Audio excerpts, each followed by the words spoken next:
because it was an outlaw. It was outlawed, a crime at the time. That's why witness is always linked to martyr. Another meaning for that, that's the secondary meaning is, and he shall be witnesses. It's not only martyrdom that is being referred to in the command, but also it is gossip. Wherever you go, wow, it's powerful. Gossiping is what? May pakpak ang balita, may tainga ang lupa. Gossip. Gossip will what? Spread right away. It's powerful. You cannot stop gossip. But this is a good kind of gossip. That martyrio and the word witness is talking about. This is gossiping the gospel. If we are gossiping the gospel,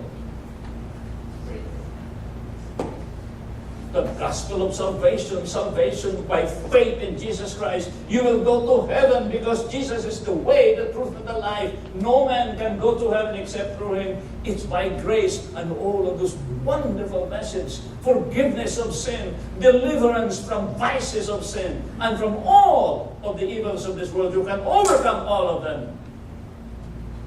If you believe in Jesus, it will spread and throughout the world.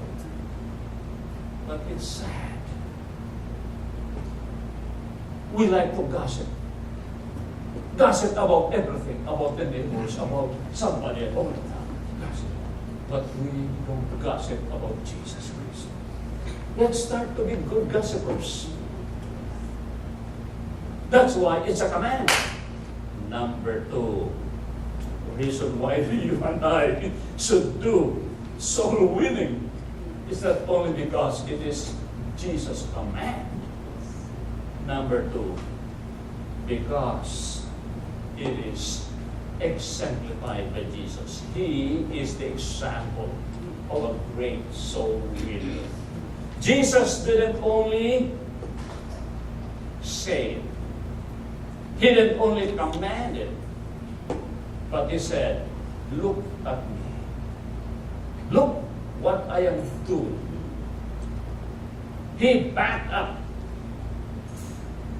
He supported His words by His deeds.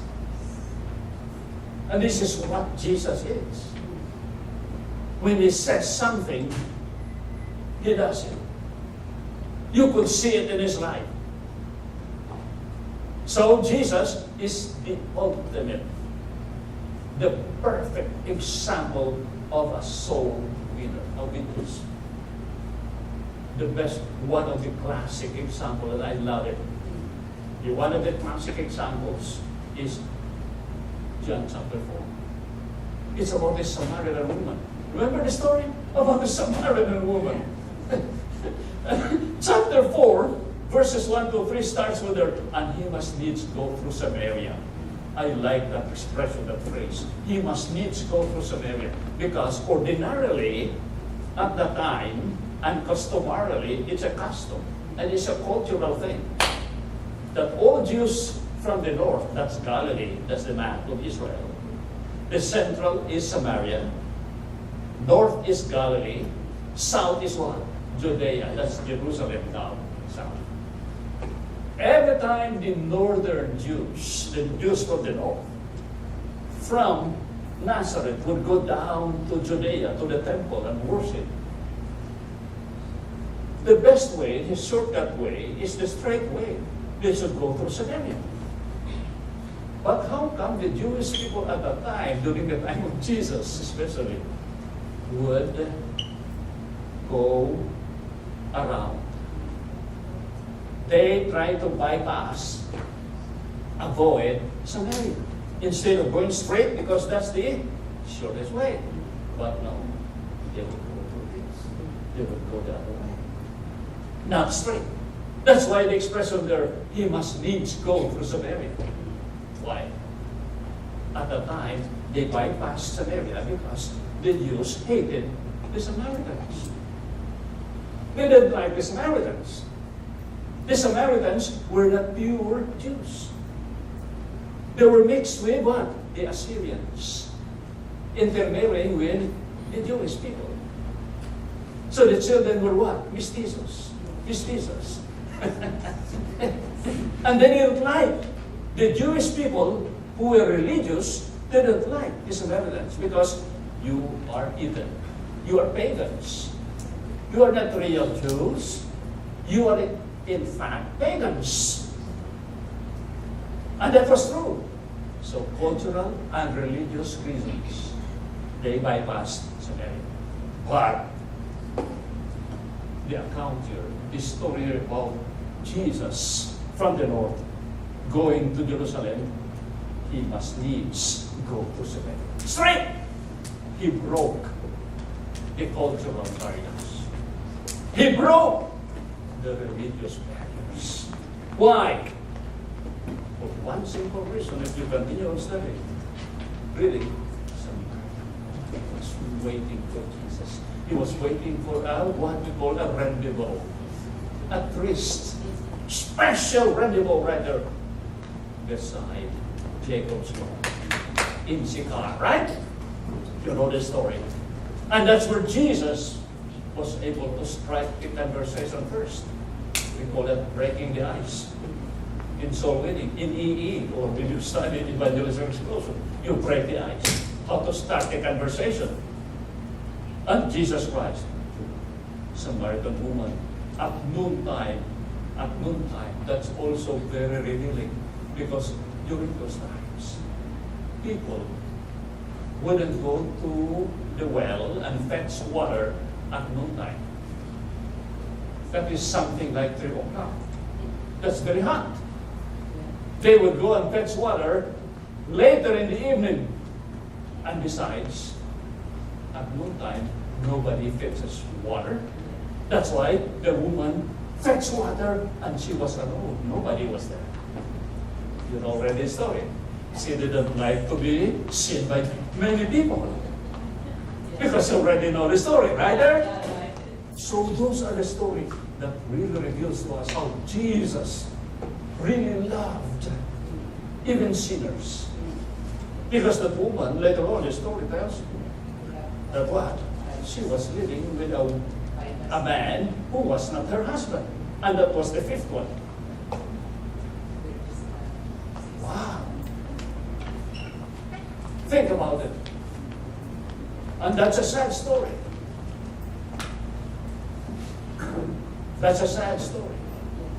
She was a woman of what? A sinner, an evil woman living in an immoral life. Okay? But Jesus broke all of this in spite of sin, in spite of the kind of woman she was. So he broke this cultural, the religious, and the moral debtors. Why? Jesus loved sinners. The Bible says he didn't come for the righteous, but for sinners to repentance. For the Son of Man is come to seek and to save that which was lost. So Jesus exemplified. He's the best example of a soul winner. So when you see somebody living a life like that, when you see somebody who is involved and steeped in wrong teachings, they don't believe the Bible or what, cults we call it, or whatever religion, don't tell, oh, that's bad, I have nothing to do with you. No! Jesus loves everyone. And he had a good message, the message of love and forgiveness. Well, so that's a very good and very important truth for us. In order for us to learn and to apply it, that will really make you a soul winner. Another story. Remember in John chapter 3? There was a great teacher of the law, a religious man, a Pharisee, who came to Jesus by night.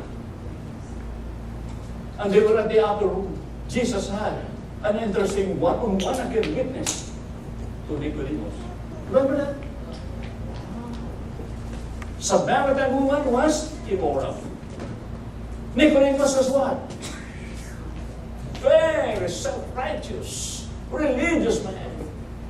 Concerning the law, flawless. Giving tithes to the church, flawless. Keeping the Ten Commandments, 100%. Nicodemus. But what did Jesus tell him? Except a man is born again, he cannot enter into the kingdom of God. Even though you have a religion, even though you have been baptized, even though you have been going to Mass every day, if you haven't been born again. And Nicodemus was what? Was puzzled by that. How can a man be born again when he is old? He could never understand